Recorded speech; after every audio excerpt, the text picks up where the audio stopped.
আচলতে অখিল গগৈ ডাঙৰীয়াই তেওঁ মানে মানসিকভাৱে ইমানেই ভাৰাক্ৰান্ত হৈ পৰিছে যে ফেচবুকটোক তেওঁ ইলেকশ্যন কমিশ্যন বুলি ভাবি লৈছে আজিকালি।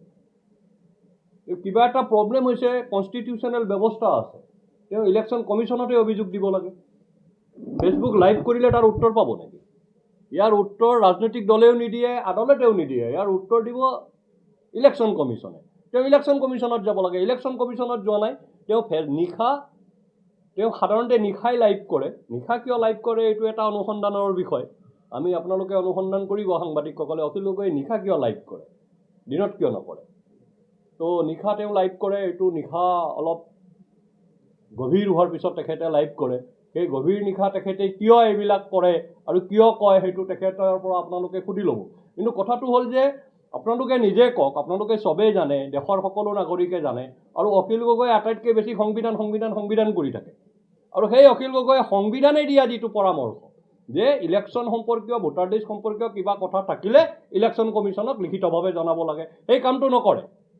নকৰি পেলাই মানুহক উত্তেজিত কৰিবলৈ, ভুলপথে পৰিচালিত কৰিবলৈ জনসাধাৰণক ফেচবুক লাইভত আহে আৰু প্ৰেছ মিট দি পেলাই মানুহক মিছা কথা কৈ থাকে। গতিকে অখিল গগৈৰ হাতত কোনো তথ্য প্ৰমাণ নাই।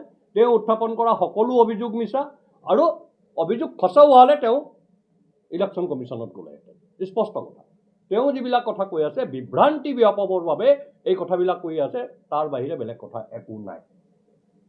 দ্বিতীয় এটা কথা মই আপোনালোকৰ দৃষ্টিগোচৰ কৰিব খুজিছোঁ। সেই কথাটো হ'ল যে 16 জানুৱাৰীৰ পিছত আপোনালোকে লক্ষ্য কৰিব, 16 জানুৱাৰীৰ পিছত অসম বিধানসভাৰ বিৰোধী দলপতি আৰু কংগ্ৰেছ বিধায়িনী দলৰ নেতা দেৱব্ৰত শইকীয়াই ফেচবুক লাইভ কৰা নাই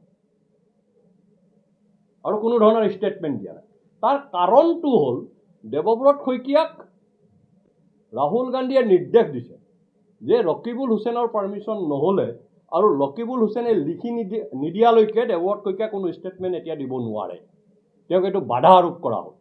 আৰু সেই তেতিয়াৰে পৰা লাজমানত তেওঁ লজ্জিত হৈছে, কিয়নো প্ৰাক্তন মুখ্যমন্ত্ৰীৰ ল'ৰা, উজনি অসমৰ মানুহ, আহোম মানুহ। গতিকে তেওঁ লজ্জাবোধ কৰিছে যে ৰকিবুল হুছেইনৰ পৰা ব্ৰিফিং লৈ পেলাই তেওঁ এতিয়া দিব লাগিব, প্ৰেছক ক'ব লাগিব। গতিকে তেওঁ কথাই নোকোৱা হ'ল। আমিও বেয়া পাইছোঁ এই কথাটো। গতিকে দেৱব্ৰত শইকীয়াই কথা ক'ব লাগে, তেওঁক অনুমতি দিব লাগে ৰকিবুল হুছেইনে কথা কোৱাৰ। কিয় বন্ধ কৰি ৰাখিছে সেইটো আপোনালোকে অনুসন্ধান কৰিব।